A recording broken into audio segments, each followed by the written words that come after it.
Tome 3, module 1, la vie dans le monde spirituel, guide d'étude numéro 7, occupation et mission des esprits.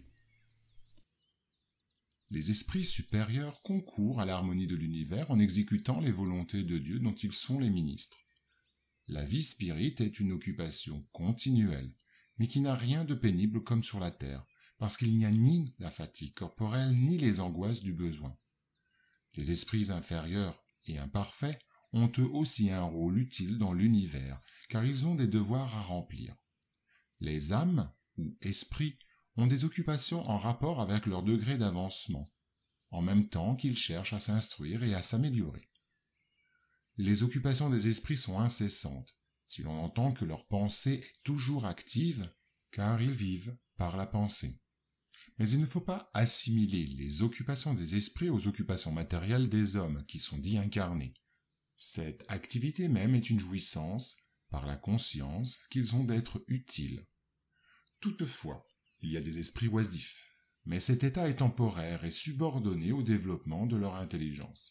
Cette oisiveté leur pèse, et tôt ou tard, le désir d'avancer leur fait éprouver le besoin de l'activité, et ils sont heureux de pouvoir se rendre utiles. On peut dire que les esprits s'occupent des choses de ce monde en raison de leur élévation ou de leur infériorité. Les esprits supérieurs ont sans doute la faculté de les considérer dans les plus petits détails, mais ils ne le font qu'autant que cela est utile au progrès. Les esprits inférieurs seuls y attachent une importance relative aux souvenirs qui sont encore présents à leur mémoire et aux idées matérielles qui ne sont point encore éteintes. Ainsi, beaucoup d'entre eux nous entourent constamment, prenant une part active dans tout ce que nous faisons selon leur nature. Les missions des esprits ont toujours le bien pour objet, soit comme esprit, soit comme homme. Ils sont chargés d'aider au progrès de l'humanité, des peuples ou des individus, dans un cercle d'idées plus ou moins large, plus ou moins spécial, de préparer les voies pour certains événements, de veiller à l'accomplissement de certaines choses. Certains ont des missions plus restreintes et en quelque sorte personnelles ou tout à fait locales, comme d'assister les malades, les agonisants, les affligés, de veiller sur ceux dont ils deviennent les guides et les protecteurs, de les diriger par leurs conseils ou par les bonnes pensées qu'ils suggèrent. On peut dire qu'il y a autant de genres de missions qu'il y a de sortes d'intérêts à surveiller, soit dans le monde physique, soit dans le monde moral. L'esprit avance selon la manière dont il accomplit sa tâche. L'importance des missions est en rapport avec la capacité et l'élévation de l'esprit. Il demande une mission précise et il est heureux de l'obtenir.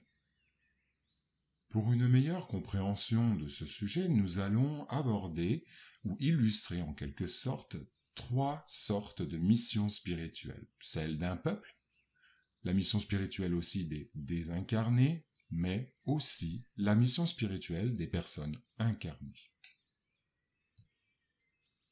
Parlons maintenant de la mission spirituelle d'un peuple. Dans le livre « Brésil, cœur du monde, patrie de l'Évangile », il a été rapporté dans le monde spirituel les paroles suivantes de Jésus qui a été adressé à l'un des messagers les plus élevés du globe terrestre, son nom Ismaël, et il illustre une mission spirituelle programmée au bénéfice d'un peuple. Ismaël, mon cœur demande que tu sois dorénavant le gardien des patrimoines immortels qui constituent la terre de Cruciaro. Réunis les phalanges infatigables de l'infini qui coopèrent aux idéaux sacro-saints de ma doctrine et commencent sans tarder la construction de la patrie de mon enseignement. J'y ai transposé l'arbre de ma miséricorde et j'espère que tu t'en occuperas avec ton abnégation et ton héroïsme sublime. Garde ce symbole de la paix et inscris dans sa pureté immaculée la devise de ton courage et de ton intention de bien servir la cause de Dieu. Et surtout, souviens-toi toujours que je serai avec toi dans l'accomplissement de tes devoirs, avec lesquels tu frayeras pour l'humanité des siècles à venir un nouveau chemin devant la revivification sacrée du christianisme.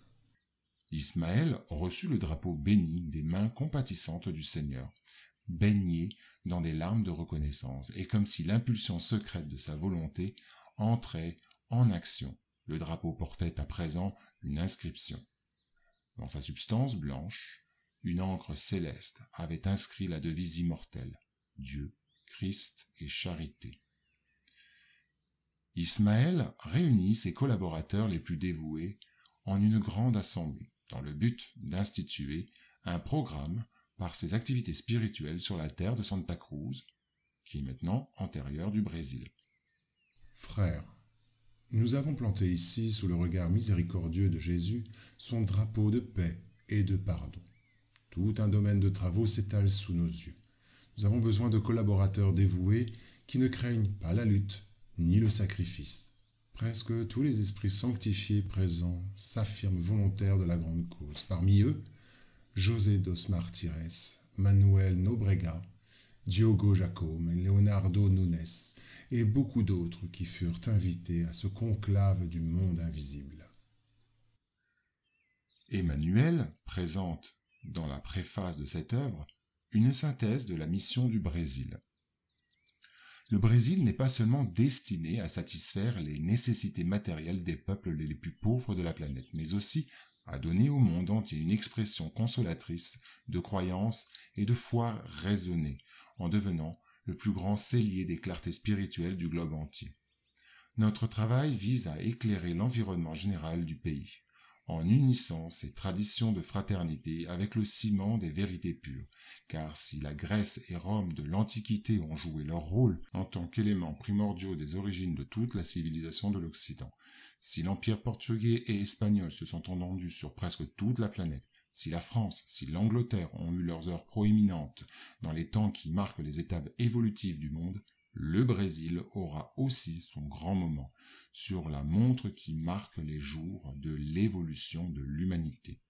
Si d'autres peuples ont attesté leur progrès par les expressions matérielles et transitoires, le Brésil aura son expression immortelle dans la vie d'esprit, représentant la source d'une pensée nouvelle sans les idéologies séparatistes et inondant tous les domaines des activités humaines d'une nouvelle lumière.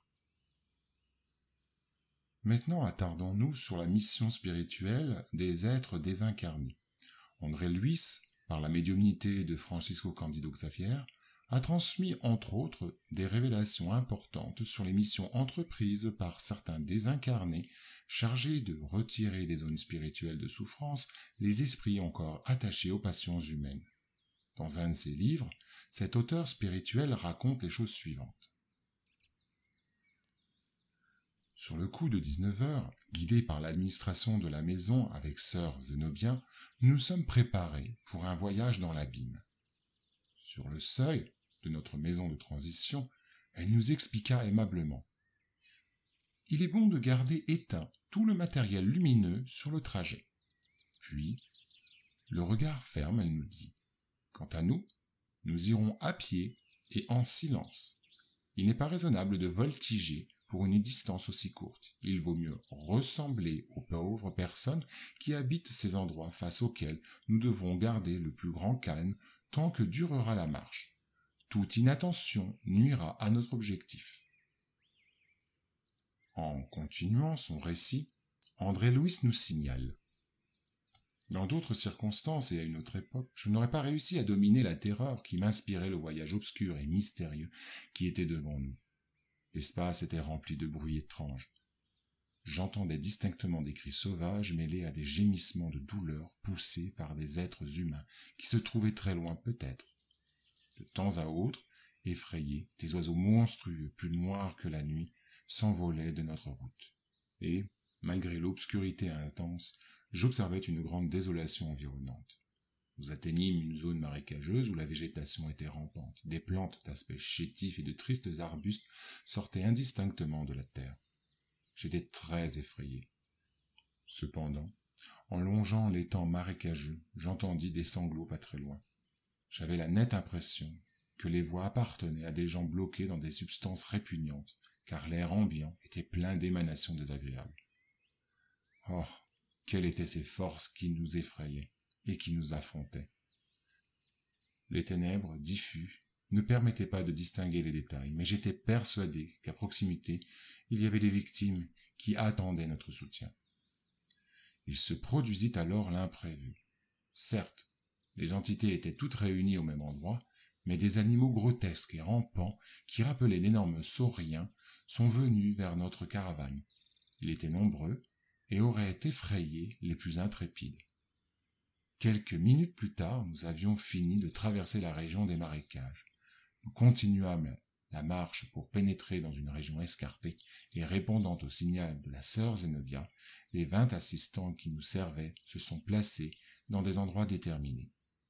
Elle leur recommanda d'attendre notre retour. La directrice de la maison transitoire nous conduisit alors à l'intérieur et nous signala que nous commencerions séparément la première partie du programme de travail. Peu après, pour calmer nos âmes au sujet des malheureux que nous avions croisés en chemin, elle nous expliqua avec délicatesse.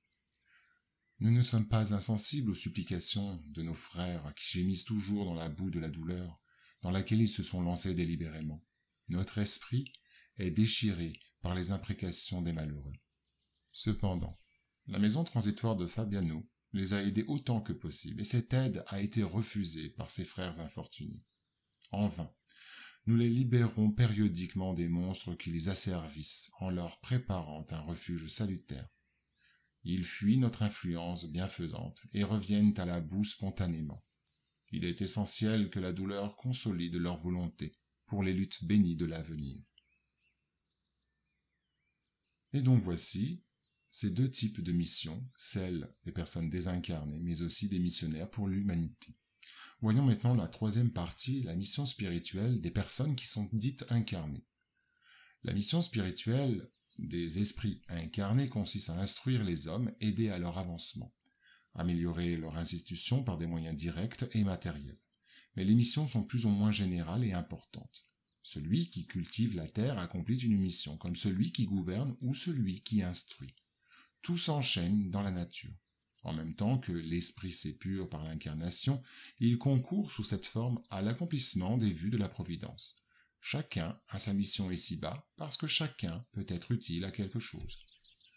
En général, on reconnaît qu'un homme a sur terre une mission déterminée, aux grandes choses qu'il accomplit, aux progrès qu'il fait faire à ses semblables.